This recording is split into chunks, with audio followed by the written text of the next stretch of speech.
بسم الله الرحمن الرحیم. نن زموږ نیو ټاپک دی هیر فال. هر هغه خلک چې د هغوی یخته خیجي یا یخته کمزوري ویکنس پکې ډېر زیات سی وایي، د هغې ټریټمنټ زه تاسو ته ښیم چې هغه موږ څنګه د هغې علاج کوو چې دا غورځېدل نه دي چې دا موږ سټاپ کوو، کمزوري کېدل دي دا موږ سټاپ کوو. ټیک ده، یو شارټ ویډیو ما په هغې باندې خیجولی هم دا ټریټمنټ پکچر ما ښوولی دی. ټیک ده، اولنی موږ وایو چې بایوټین ټیبلټ په راوالو یو ګولۍ به روزانه استعمالو د یوې میاشتې دپاره. ټیک ده، بل به موږ سیلیویټ ټیبلټ والو. سیلیویټ ټیبلټ کې زموږ سره سیلینیم دی، کاپر دی او زنک دی.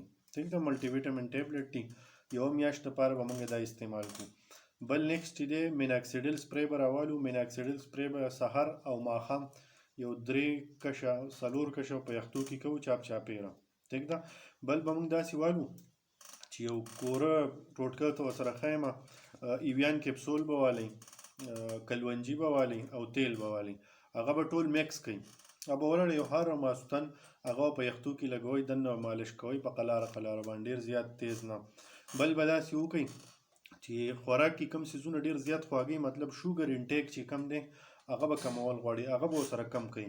نو ودین 1 منت د تاسو ګورئ هیر فال چې دی به کمپلیټ سټاپ شوی، ختم شوی به. ټیک ده، اوس که نورې وجې کېدی شي چا په هغې کې خشکي یا څه یا څه، نو هغه به کمنټس باکس کې خپل کوېسچن کولی شئ یا